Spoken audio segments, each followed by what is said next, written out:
आज आपल्याला मॉडेल्स विषयी माहिती घ्यायची आहे. याआधी आपण क्रियापदांचं वर्गीकरण पाहिलं आणि ह्या वर्गीकरणामध्ये आपण प्रायमरी व्हर्ब आणि मॉडल व्हर्ब्स हे वर्गीकरण आपण पाहिलं. प्रायमरी व्हर्ब्समध्ये डू, हॅव आणि बी यांची रूपे येतात आणि model व्हर्बमध्ये shall, will, can, may, would, could, should, might, must, ought to, used to, need to, dare to, have to, has to आणि had to अशी क्रियापदे येतात. आणि या क्रियापदानंतर मुख्य क्रियापदाचं पहिलं रूप वापरलं जातं किंवा बी प्लस V1 ING किंवा बी प्लस V3, एकतर V1 ING किंवा V3 वापरलं जातं बीच्या नंतर. तर या पद्धतीने आपण वापरू शकतो. हे शाल, विल, कॅन, मे, त्याच्यानंतर would, should, could, might, must, ought to, use to, need to, dare to, have to, has to, had. तर हे सगळे मॉडल ऑक्झिलरीज आहेत, मॉडल व्हर्ब्स आहेत. हे सहाय्यकारी क्रियापद आहेत. यांच्यानंतर मुख्य क्रियापदाचं एकतर पहिलं रूप वापरलं जातं किंवा त्यांच्यानंतर बी प्लस V1 ING सुद्धा वापरलं जाऊ शकतं किंवा बी प्लस V3 वापरलं जाऊ शकतं. त्याचप्रमाणे त्यांच्यानंतर हॅव प्लस V3 किंवा हॅव बीन प्लस V3 वापरलं जाऊ शकतं. विल हॅव प्लस V3 किंवा will have been plus V3, may have plus V3 किंवा may have been plus V3, must have plus V3 किंवा must have been plus V3. तर अशी सुद्धा क्रियापदं आपण तयार करू शकतो. तर मॉडल ऑक्झिलरी, मॉडल म्हणजे नेमकं काय? तर मॉडल म्हणजे हे असं क्रियापद असतं जे मूड व्यक्त करत असतं. जो व्यक्ती बोलत असतो किंवा ज्यानं वाक्य उच्चारलेलं असतं त्याचा मूड, त्याचं इंटेन्शन, ते कोणत्या संदर्भात बोललेलं आहे आणि ते बोलत असताना त्या व्यक्तीचं मूड त्याच्यामध्ये व्यक्त होतो. हेतू, उद्देश वगैरे, त्याला कोणत्या दृष्टिकोनातून ते वाक्य बोलायचं आहे, म्हणजे एक प्रकारे मूड किंवा ॲटिट्यूड त्याच्यामधून व्यक्त होतो. इंटेन्शन, ॲटिट्यूड हे सगळं व्यक्त होत असतं. म्हणून त्यांना मॉडल्स असं म्हणलेलं. मूड या शब्दापासूनच मॉडल्स हा शब्द तयार झालेला आहे, मॉडल. तर आपण वन बाय वन हे मॉडल ऑक्झिलरी बघणार आहोत आणि ही मॉडल जेव्हा आपण वाक्यात वापरू तेव्हा त्या वाक्याचे वेगवेगळे अर्थ तयार होत असतात. आता पहिलं मॉडल आपण घेणार आहेत शाल. आता शाल ही जी मॉडल ऑक्झिलरी आहे, ही शाल काय काय दर्शवू शकतं? तर हे शाल वाक्यात आपण जेव्हा वापरू तेव्हा ते फ्युचर ॲक्शन म्हणजे भविष्य काळातील एखादी क्रिया जी घडणार आहे, जी पुढे चालून घडेल, हे व्यक्त करण्यासाठी शाल वापरलं जातं. आणि हे शाल फ्युचर ॲक्शन दर्शवण्यासाठी फक्त फर्स्ट पर्सन सोबतच वापरलं जातं. फर्स्ट पर्सन कोणते आहेत? आय आणि वी, मी आणि आम्ही, म्हणजेच आय आणि वी हे फर्स्ट पर्सन्स आहेत. यांच्या वाक्यामध्ये यांच्यानंतर जर आपण शाल वापरलं, I shall pass, we shall go there, तर I shall pass, we shall go there हे वाक्य आपल्याला फ्युचर ॲक्शन दर्शवतात. आय शाल पास म्हणजे मी पास होईल आणि वी शाल गो देअर आम्ही तिथे जाऊ. पण अलीकडे काय झालंय, ह्या शालच्या ऐवजी वाक्यामध्ये विल वापरणं चालू झालेलं आहे आय आणि वी साठी. पण याच्यानं एक थोडासा फरक पडतो. जर एखादा विद्यार्थी म्हणला sir I shall pass this exam आणि दुसरा विद्यार्थी म्हणला sir I will pass this exam, तर ह्या दोघांच्या बोलण्यामध्ये काय फरक आहे? एकानं आयसाठी शाल वापरलं तर दुसऱ्यानं विल वापरलं वाक्यामध्ये. तर फरक असा आहे, जेव्हा एखादा विद्यार्थी म्हणतो sir I shall pass this exam, तर तो फक्त फ्युचर सांगत असतो. मी ही परीक्षा पास होईल. होईल म्हणजे फ्युचर आहे, म्हणजे गॅरंटी नाही खरंच पास होईल का नाही. ते रिझल्ट लागल्यावर समजेल की पास होईल का नाही.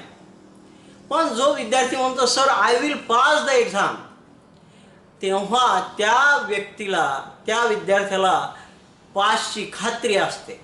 म्हणजे याचा अर्थ आहे की विल जेव्हा आपण आय आणि वी साठी वापरतो तेव्हा ते निश्चितपणा, खात्री दर्शवत असतं. आणि शाल जर आपण आय आणि वी साठी वापरलं तर ते फक्त फ्युचर ॲक्शन, फक्त भविष्य वर्तवत असतं. आता मी जर म्हटलं I shall become the prime minister of India, तर हे फक्त भविष्य आहे, मी भारताचा पंतप्रधान होईल. आता एखाद्या लहान मुलाला आपण विचारतो कारण मोठं झाल्यावर तुला काय व्हायचं. समजा ते पोरगं इंग्लिश म्हणजे बोलत असेल, म्हणजे अमेरिकेचा किंवा इंग्लंडचा मुलगा असेल, ती छोटा मुलगा, तो काय म्हणेल I shall become a collector. I shall become a collector, me collector होईल मोठा झाल्यावर. आता त्या पोराला गॅरंटी आहे का? नाही. पण मोठा झाल्यावर होईल. लहानपणी त्यानं बोललेलं हे मोठेपणी खरंच होईल याची काही गॅरंटी असते का? नाही. मग तो अशा वेळेस शाल वापरतो किंवा त्यानं वापरायला पाहिजे. पण ज्या वेळेस तुम्ही परीक्षा देऊन येता, काय पेपर कसं काय गेला असं विचारलं, पास होशील का नाही, अरे पेपर एकदम मस्त गेलाय, I will pass the exam, याचा अर्थ आहे पेपर चांगला गेलाय म्हटल्यावर मी परीक्षा पास होईल. तो खात्रीनं सांगत आहे, ही शुअर अबाउट दॅट, त्याला त्याच्याविषयी खात्री आहे. म्हणून खात्री दर्शवण्यासाठी आय आणि वी साठी आपण विल वापरायला पाहिजे. आणि फक्त फ्युचर ॲक्शन ज्याची काही गॅरंटी नसते, ती घडेल नाही तर नाही घडेल, फक्त ते सांगायचं असतं की असं करू तसं करू, असं होईल तसं होईल, असं फक्त सांगायचं असेल तर आय आणि वी साठी शाल वापरायचं असतं. पण इथे future action for I and we first persons, हे दोन्ही फर्स्ट पर्सन्स आहेत. आय आणि वी यांच्यासाठी जेव्हा आपण शाल वापरू वाक्यामध्ये, तेव्हा ते फक्त फ्युचर म्हणजेच भविष्यकाळ व्यक्त करणार आहे, बाकी काही नाही. I shall see you tomorrow, मी तुला उद्या भेटल. असा उद्या भेटल, आता पहा उद्या भेटल म्हणजे खरंच येऊन भेटणार आहे का? नाही. इथे जेव्हा शाल वापरले, उगा म्हणताना किंवा आपण निघताना म्हणतो बरं ठीक आहे भेटू, आता उद्या भेटू, तर उद्या भेटू खरंच भेटणार आहेत का? नाही. एक काहीतरी म्हणायचं आहे चालता चालता की उद्या भेटू. तर अशा वाक्यांमध्ये जे बिलकुल सर्टेनिटी, निश्चितपणा व्यक्त करत नाहीत किंवा खात्री व्यक्त करत नाहीत, जस्ट भविष्यकाळ व्यक्त करतात, त्याच्यामध्ये आय या कर्त्यासाठी शाल हे मॉडल ऑक्झिलरी वापरलं जातं. त्याच्यानंतर किती रूप वापरलेलं आपण पाहिलं. तर ह्या सगळ्या मॉडल नंतर वाक्यामध्ये पहिलं रूप वापरू शकतो किंवा B+V3 किंवा B+V1 ING वापरू शकतो. ठीक आहे. इथं दुसरं वाक्य आहे we shall buy a car next year, पुढच्या वर्षी आम्ही कार घेऊ. पुढच्या वर्षी घेऊ, अजून वर्ष जायचं, मध्ये कितीतरी घडामोडी घडतील आणि कदाचित कार घेणं कॅन्सलही होऊ शकेल किंवा होईल. तर इथं पुढच्या वर्षीचा भविष्यकाळ सांगितलं, पुढच्या वर्षी आम्ही कार घेऊ, पुढच्या वर्षी आम्ही कार घेणार आहेत वगैरे वगैरे. घेऊ, घेणार आहे याची काहीच गॅरंटी नसते. ठीक आहे. तर शाल जेव्हा वापरतो तेव्हा ते फक्त भविष्यकाळ व्यक्त करत असतो. ठीक आहे. आता हे शाल अजून काय व्यक्त करतं, तर हे शाल व्यक्त करतं प्रॉमिस, प्रॉमिस व्यक्त करतं. जर सेकंड अँड थर्ड पर्सन, जर वाक्याचा कर्ता सेकंड पर्सन यू किंवा third person he, she, it, they किंवा अनेकवचनी नाम, अनेकवचनी सर्वनाम किंवा एकवचनी नाम कोणतेही असू द्या, तर सेकंड आणि थर्ड पर्सन साठी आता इथं पहा, सेकंड पर्सन इथं यू आहे, इथं थर्ड पर्सन ही आहे, आणि थर्ड पर्सन पहा स्टुडंट कोणतंही नाम हे थर्ड पर्सन असतं लक्षात ठेवा. ते एकवचनी असो अनेक वचनी असो हे थर्ड पर्सन आहे स्टुडंट. तर जेव्हा आपण या सेकंड थर्ड पर्सन साठी शाल वापरतो वाक्यामध्ये तेव्हा त्याच्यातून काय व्यक्त होतं? प्रॉमिस व्यक्त होतं. बोलणाऱ्यानं काहीतरी प्रॉमिस केलेलं आहे ते वाक्य उच्चारताना. पहा इथं you shall be given promotion for your good job. समजा आता बॉस बोलतोय हे वाक्य. बॉस एका क्लर्कला म्हटला तू खूप छान काम केलंस, आता या चांगल्या कामासाठी तुझं प्रमोशन केलं जाईल.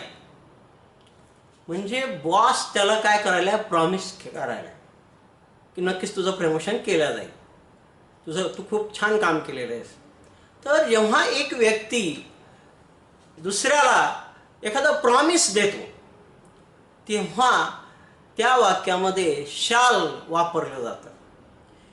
काय म्हटलं? You shall be given promotion, तुला प्रमोशन दिले जाईल for your good work, good job, तुझ्या चांगल्या कामाबद्दल तुला प्रमोशन दिलं जाईल. मी जर म्हटलं you shall have a holiday tomorrow, उद्या तुम्हाला सुट्टी राहील माझ्याकडून, माझं प्रॉमिस आहे तुम्हाला, you shall have a holiday tomorrow. आणि लक्षात घ्या मी आत्ता हे जे वाक्य बोललेलं आहे you shall have a holiday tomorrow हे वाक्य परीक्षेला आलेलं आहे. आणि परीक्षेत हेच विचारलं होतं वाक्य दिलं होतं you shall have a holiday tomorrow. आणि खाली ऑप्शनमध्ये असे 4 ऑप्शन दिले होते. Future action, promise, warning, threat, prohibition असे 4 ऑप्शन खाली दिले होते. हे वाक्य काय एक्सप्रेस करतं? तर हे वाक्य प्रॉमिस व्यक्त करतं, वचन व्यक्त करतं. ठीक आहे. तर वचन किंवा प्रॉमिस व्यक्त करण्यासाठी सेकंड आणि थर्ड पर्सन म्हणजे you, he, she, it, they किंवा एखादं नाम एकवचनी अनेकवचनी हे जर वाक्याचे कर्ते असतील तर त्या वाक्यामध्ये शाल वापरल्यास त्या वाक्यातून प्रॉमिस म्हणजे वचन व्यक्त होतं. दुसरं वाक्य पहा, ही शाल पे यू बाय नेक्स्ट मंडे, तो तुला पुढच्या नेक्स्ट संडे असं म्हटलेलं आहे, पुढच्या संडेपर्यंत तो तुला तुझे पैसे परत करून टाकेल किंवा पैसे देईल. म्हणजे समजा आपल्या मित्राकडे पैसे आहेत आणि तो मागायला आला, दोघांचे भांडण, भांडू नको, तो तुला पुढच्या संडेपर्यंत पैसे देऊन टाकेल याची मी खात्री घेतो, मी हमी घेतो. तर हा व्यक्ती या व्यक्तीची खात्री द्यायला लागलेला आहे. या व्यक्तीचं म्हणजे या व्यक्तीतर्फे प्रॉमिस करायला, मी प्रॉमिस करतो की हा पैसे देईल, त्यांनी नाही दिले तर मी देईल. म्हणजे एक प्रकार हे त्याच्या वतीनं प्रॉमिस आहे. ठीक आहे. ही शाल पे यू बाय नेक्स्ट संडे. तिसरं वाक्य पहा, स्टुडंट शाल get extra mark for wrong question. हा परीक्षेमध्ये कधी कधी चुकीचे क्वेश्चन विचारले जातात. मग आयोग किंवा परीक्षा जे ऑथॉरिटी असते, बोर्ड असतं, ते काय म्हणतं, जर प्रश्न रॉंग असतील तर विद्यार्थ्यांना त्याचे एक्स्ट्रा मार्क दिले जातील. म्हणजे तो आयोग, ते बोर्ड तुम्हाला प्रॉमिस करत आहे की असं जर झालं तर तुमचं नुकसान होऊ देणार नाही, आम्ही तुम्हाला एक्स्ट्रा मार्क्स देऊ. तर हे सुद्धा विद्यार्थ्यांना त्या बोर्डानं दिलेलं प्रॉमिस आहे. स्टुडंट शाल get extra marks for wrong questions. ठीक आहे. त्याच्यानंतर पहा, तर हे शाल प्रॉमिस साठी वापरलं जातं. सेकंड आणि थर्ड पर्सन नीट बघा. फर्स्ट पर्सन साठी future action, second third person promise, second third person warning, threat, second third person prohibition. तर सेकंड आणि थर्ड पर्सन साठी जर वापरलं तर ते वेगवेगळे म्हणजे मूड्स व्यक्त होतात त्या वाक्यामध्ये. तर या वाक्यामधून प्रॉमिस व्यक्त होतं. आता आपण सेकंड थर्ड पर्सन साठी जर शाल वापरला तर वॉर्निंग किंवा थ्रेट. एखाद्याला आपल्याला वॉर्निंग द्यायची, पुन्हा इथं आला असं तंगड तोडून ठेवीन, आता ही वॉर्निंग आहे, किंवा आपण धमकी दिली त्याला, तर अशी वॉर्निंग वाजा धमकी देण्यासाठी आपल्याला you, he, she, it, they किंवा एकवचनी अनेकवचनी नामं या कर्त्यांसाठी शाल वापरलं जातं किंवा वापरायला पाहिजे आपण. एखाद्याला धमकी देण्यासाठी, एखाद्याला वॉर्निंग देण्यासाठी, ताकीद, वॉर्निंग म्हणजे काय, ताकीद इथं अर्थ. तर ताकीद देण्यासाठी, धमकी देण्यासाठी, तर उद्यापासून तुझं तोंड दाखवू नको, you shall not show me your face again from tomorrow. तर हे त्याला दिलेली काय वॉर्निंग आहे असे. तर वॉर्निंग म्हणजे ताकीद आणि थ्रेट म्हणजे धमकी देण्यासाठी शालचा वापर केला जातो सेकंड आणि थर्ड पर्सनसाठी. पाहायचं वाक्य काय, you shall be punished for being late. उशीर झाल्याबद्दल तुला शिक्षा केली जाईल. म्हणजे हे काय झालं, वॉर्निंग झाली, ताकीद दिली, उशिरा येऊ नकोस, उशिरा आला तर शिक्षा होईल म्हणून आधीच वॉर्निंग देऊन टाकली. तर इथं वॉर्निंग आपल्याला दिसते, you shall be punish for being late. तर इथं शाल वापरलेला आहे. त्याच्यानंतर he shall be transferred if he fails to do his duty. If he fails to do his duty, जर तो त्याचं कर्तव्य करू शकला नाही, त्यानं त्याचं कर्तव्य करण्यास तो असमर्थ ठरला, तर त्याची बदली केली जाईल. किंवा ही शाल बी सस्पेंडेड, त्याला निलंबित केलं जाईल, तर त्याची बदली केली जाईल, त्याला निलंबित केलं जाईल जर त्यानं कर्तव्यामध्ये काही कसूर केला. ही फेल्ड हिज ड्युटी वगैरे वगैरे, तर फेल झाला ड्युटी करण्यात, तर त्याला एक तर सस्पेंड केल्या जाईल किंवा ट्रान्सफर केल्या जाईल. ही त्याला दिलेली धमकी आहे किंवा तुम्ही वॉर्निंग सुद्धा म्हणू शकता. ठीक आहे, कारण वॉर्निंग ऑर थ्रेट दोन्हीपैकी कोणतं तरी एक ऑप्शन येतं, दोन दोन येत नसतात. ठीक आहे. आता त्याच्यानंतर पहा प्रॉहिबिशन. प्रॉहिबिशन म्हणजे काय, निर्बंध, मज्जा, मनाई.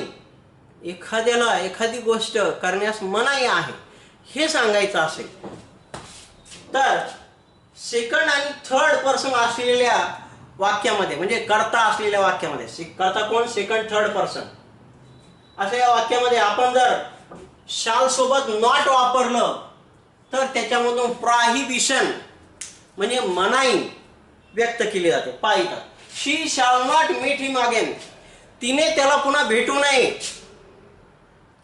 मग हे काय, हे एक प्रकारचा निर्बंध आहे, एक प्रकारे मनाई केलेली आहे, तिने आता पुन्हा त्याला भेटू नये. शी शाल नॉट मीट हिम अगेन, एक प्रकारे ही वॉर्निंग सुद्धा झाली. तुम्ही याला वॉर्निंग सुद्धा म्हणू शकता. आता याच्या पुढे तिने त्याला भेटू नये, तर हे प्रॉहिबिशन म्हणू शकता किंवा एक प्रकारे वॉर्निंग म्हणू शकता.